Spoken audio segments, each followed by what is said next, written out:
Thank you for stopping by to see me today here on the couch. Boy, do we have a good one today. An epic classic from 1973, Pink Floyd's Time. As I record this, it is mid-October 2023 and there is a chill in the air in Nineveh. The changing leaves and cool temperature help us to mark the passing of time, and that's exactly what's being pondered in today's song. Time is from the band's 8th album, but their first to find commercial success. Dark Side of the Moon went on to become the 3rd best-selling album of all time, and it holds the record for the number of weeks on Billboard's chart of the top 200 selling albums. As of just last month, it hit 1,000 non-consecutive weeks on the chart, and that's more than 19 years combined. So take your shoes off and stick around until the end, because today we'll learn everything that you saw in the opening playthrough, plus the other parts of this extraordinary song. As always, if you find benefit, value, or just plain entertainment in this video, please like, subscribe, and comment. Let's jump right in and get started with Time's unusual opening passage.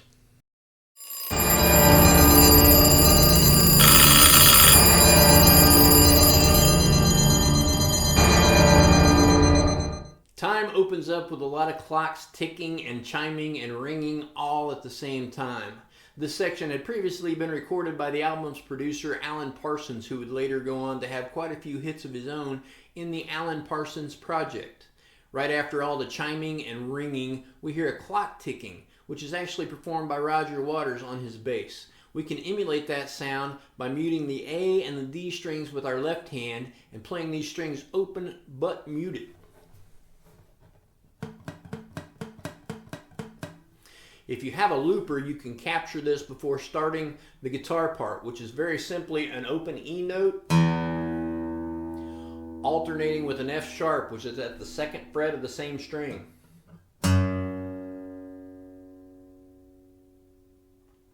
After the 3rd time alternating between those notes, we're going to add a little walk up to the F sharp by playing an open E note, then an F at the 1st fret on the way to our F sharp.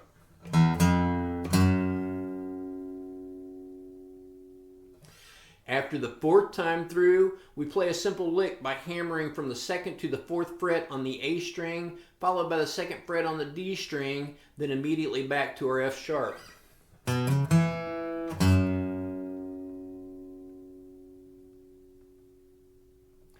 Then another F sharp note, followed by an open A.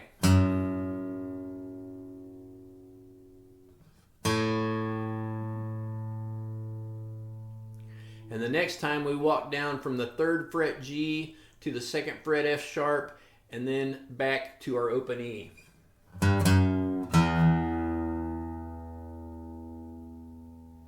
One more walk up to the F sharp. Then the drums kick in and it goes right into the 1st verse.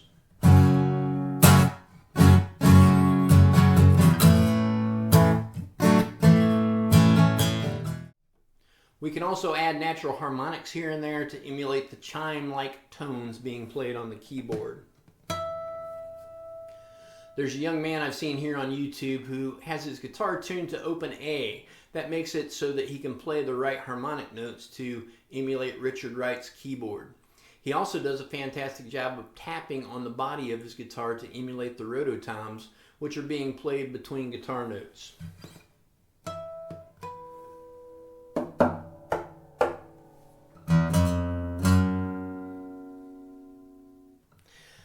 I will link to that video in the description to give you an idea of just how far you can go to play this opening scene in an interesting way if you do not have accompaniment from other instruments.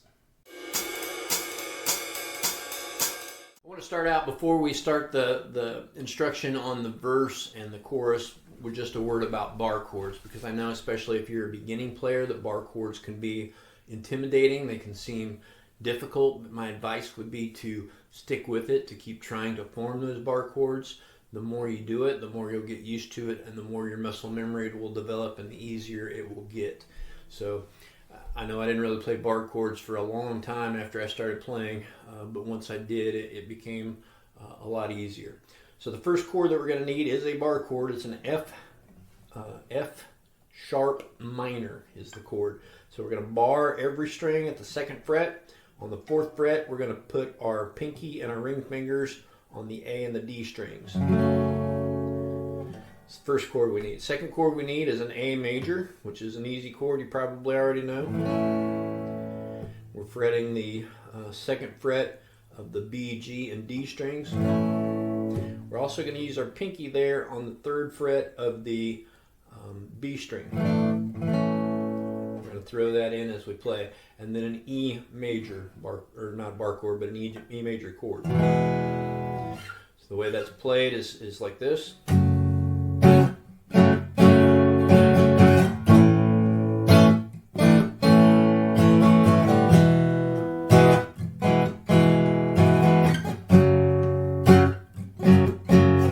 it's the F sharp minor to the A with the embellishment with the pinky, and then to the E, and back to the F sharp minor.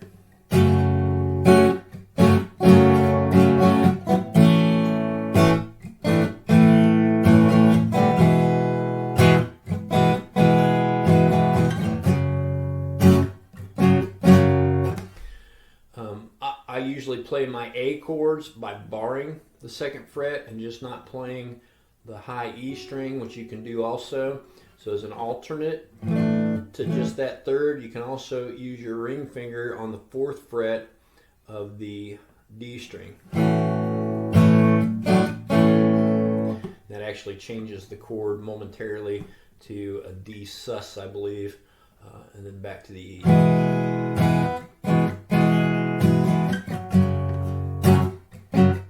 Through that opening verse 2 times. It goes into what I've always considered the chorus. I don't know if technically that's correct or not, because the lyrics don't repeat. I have heard other people call it a bridge. I don't know if that's right either, because it doesn't, the music repeats throughout the song, but the lyrics are different each time. So for the purpose of this lesson, we'll call it a chorus, I guess. The chords that we're going to need for this section, whatever you call it, are a D major 7, which is actually a very easy chord, much easier than it sounds. We're going to bar the 2nd fret of the high E, the B, and the G strings. Need an A major 7, which we're going to use our pointer finger on the 1st fret of the G string, and our middle finger and our ring finger on the 2nd frets of the D and B strings. We're going to need a C sharp minor bar chord, which also is harder sounding than it actually is. We're going to bar the 4th fret, E to E. We're going to use our ring and middle fingers on the 6th fret of the D and G strings, and our middle finger is going to be on the 5th fret of the B string. Slide that exact shape 2 frets down. That's a B minor. That's our next chord. We're going to need our E major. And between the B minor and the E major, we're going to do a bend. 2nd fret of the low E string. The way that's played, it goes through the D sharp, or the D major 7, sorry, confused myself. D major 7, A major 7 is going to play through that twice. Then it's going to go to the C sharp minor, the B minor, and then the bend, the pull off, and the E. Something like this.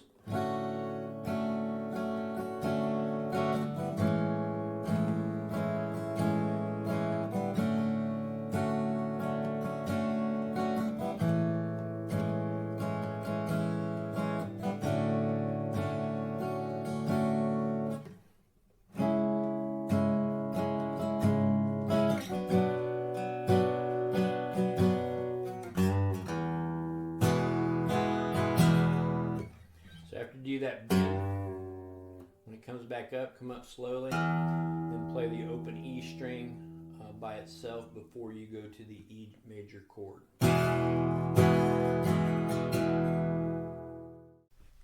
In the song, after he plays through the verse and the chorus one time, it goes right into the solo, so we will tackle that now. We'll take it in small chunks. The first chunk, we're going to slide on the D string from frets 2 to 4. Hold that, let it ring, and then we're going to go to the 4th fret on the G string. We're going to bend it and release it twice. After that release on the 2nd bend, we're going to bend it again, but this time as we come down, we're going to pull off to the 2nd and then go back to the 4th. And then we're going to bend the 4th fret of the D string. So again, that section.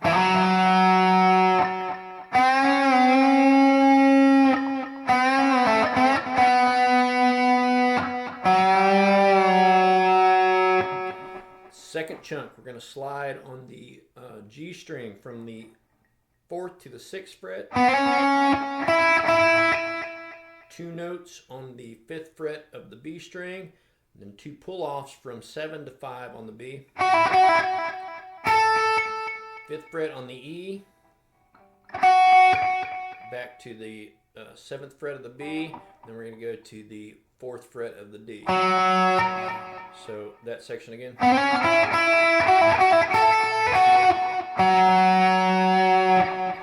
Then we go back to our first position.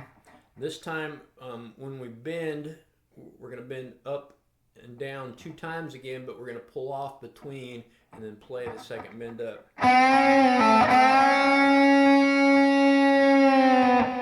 After it comes out of that bend, we're going to slide from the 4th fret to the 9th, then play the 9th fret of the high E,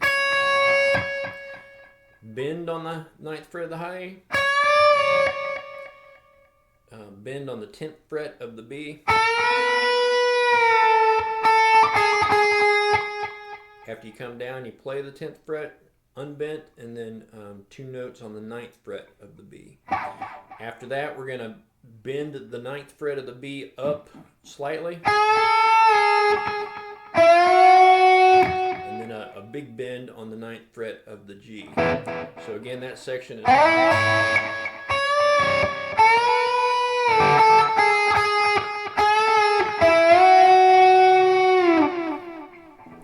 The next section, which for me is a super recognizable part, we're going to clear up here to the 14th fret on the D string. We're going to slide from 14 to 16.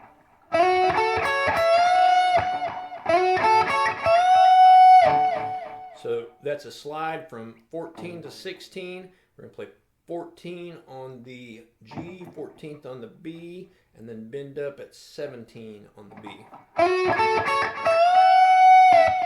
After we release it, we're going to bend it up again, and we're going to catch the 17th fret of the high E with our pinky.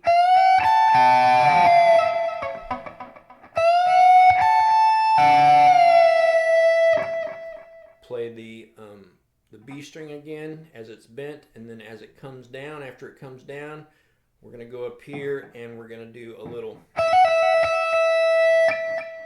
So we're playing this 17th fret on the B, and we're going to tap and let go real quick, hammer on, pull off real quick on the, what fret is that? 17, let's see, 12, sorry, 12, 15, 17, 19. we're going to bend up on the 16th fret of the G. We'll do that twice and then play it unbent. So again, so far this section.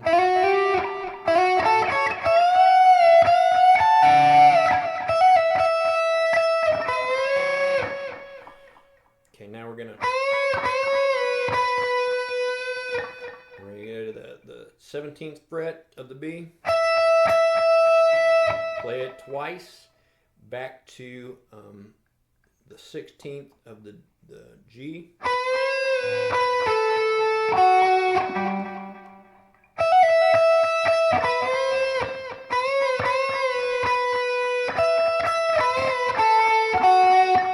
So there's a little nuance there. There's a bend up.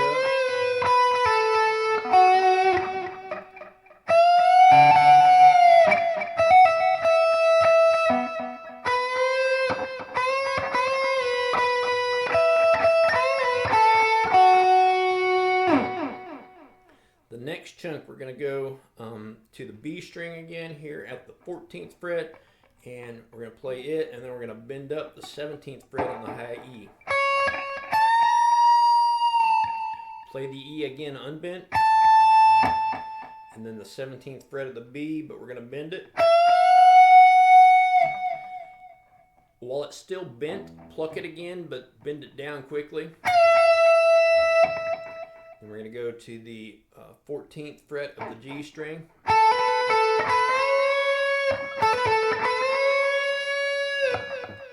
So that's 14, 16.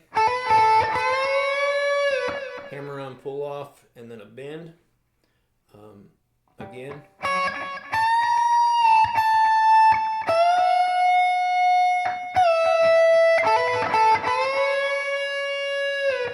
We're going to go to 17 on the B, 19 on the high E, bend it up,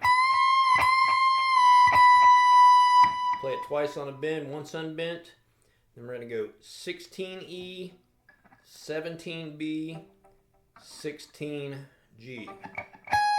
We're going to slide from 17 to 19 on B. Once it gets there, play it again. So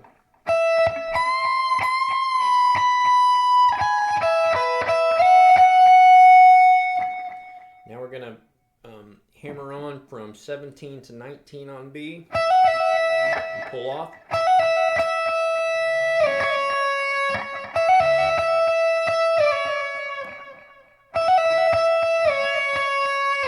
Slide down to the 14th. Once it gets there, play it again. And then we're going to go back up here. So let me play that whole top section again.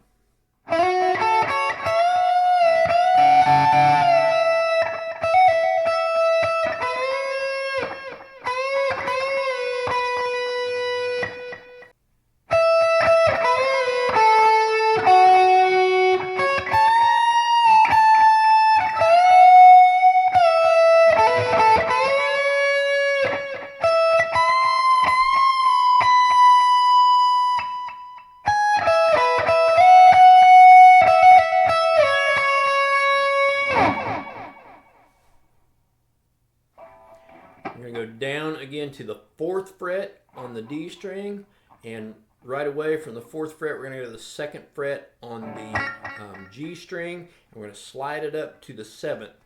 After we slide it up here, we're going to play the 7th fret on B.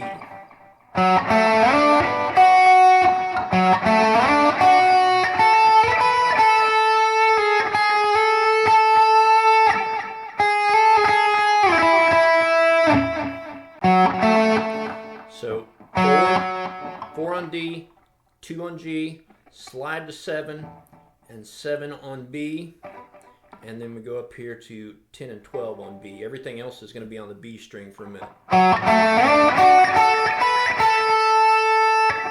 Go from 9 to 10, slide. Back to the 9th fret, and then 2 notes on the 5th fret. 7 to 9, we're going to slide up and play the 9th one. And we're going to go went from 7 to 5. We're still on that B string. Just that's all we're playing. We're going to slide down and back real quick. 5th fret on the B, and we're going to slide down to the 2nd fret. We're going to do that twice. Bend on the 4th fret of the G. Bend it a 2nd time, but farther. 3rd time.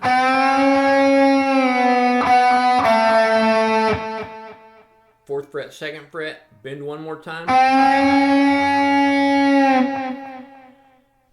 2nd fret by itself, 4th fret by itself, 2nd fret by itself.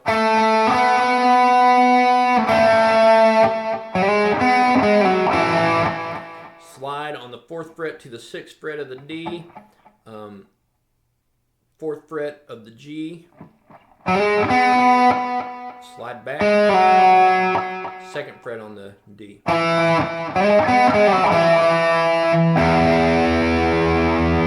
Last note goes back to the open B, so let's do it one more time all the way through. I'll do it kind of slow.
Dark Side of the Moon has been called the first concept album. In 1973, it was quite innovative, not only for its use of synthesizers and experimental recording techniques, but also because the songs were all linked together. The first and last sound heard on the album is a beating heart. The songs in between document various aspects and pressures that are a part of the human experience. Let's take a look at the song's final section, Breathe, Reprise. Let's take just a minute to look at the chords that we're going to use in this final section of the song. To start with, we're going to need an F over B shape, which it helps me to think of it as a B7. So a B7 is my first finger, my pointer finger is on the first fret of the D string, middle and ring fingers are on the second fret of the A and G. That's a B7, right? But I'm going to take my pinky, I'm going to put that on the third fret of the B. First time I play it, that's how I'm going to play it with my pinky. Second time I play it, I'm going to lift my pinky, I'm going to flatten out my pointer finger on the first fret, still playing strings 2 through 5. And that's the F over B right there. I'm also going to need an E minor, add 9. So that's kind of a B power chord at the second fret. My pointer finger is on the second fret of the A string. My ring finger is on the third or the fourth fret of the D string. Everything else is open. We can strum that up slowly too to get closer to the sound that's on the actual album. The main chord progression for the song is an E minor to to A. We are going to use our pinky like we did earlier in the song. Then we're going to need a C major 7 over G, which is it's that chord. The way we get there is just like an E major, but we're going to go 1 fret up, and then we're going to go 1 string up. So middle and ring fingers are on the 3rd fret of the E and the A. Pointer finger is on the 2nd fret of the D. Everything else is open. I'm going to need the B minor that I've used several times throughout the song.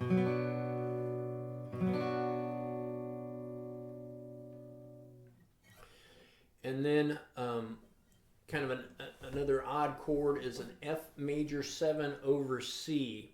The way I'm going to form that, I'm going to use my pinky and my ring finger at the 3rd frets of the A and D strings. Middle finger is on the 2nd fret of the G string. First finger, 1st fret of the B string. I'm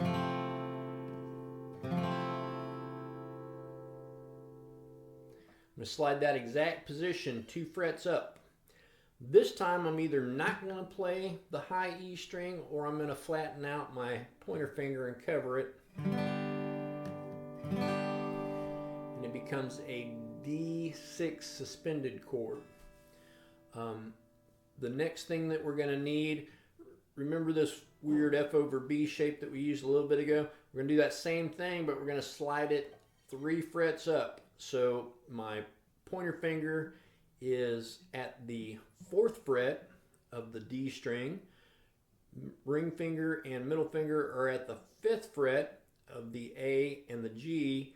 And the first time we play it, my pinky is going to be on the 6th fret of the B. Lift the pinky, flatten my pointer. And we're going to go back to the B minor.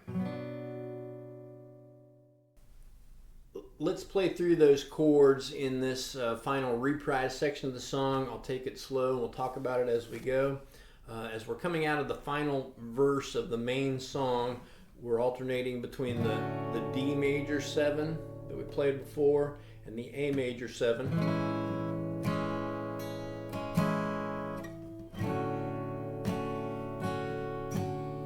After the last time on the D major 7, we go up to our C sharp minor,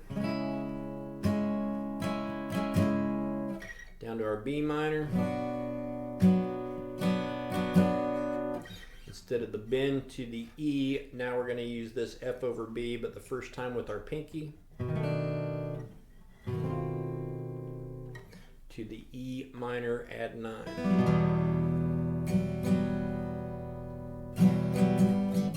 To an A.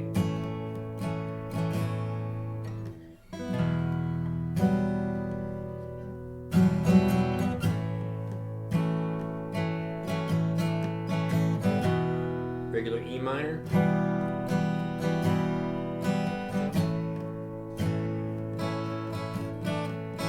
Remember to get your pinky involved there. Then the very last verse on the song, we've got the C major 7 over G to the B minor to the F major 7 over C, up 2 frets to the this shape again, but it's up at the 4th fret and ends on the B minor. Playing through that a little quicker.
The song fades out and it bleeds into the song Great Gig in the Sky.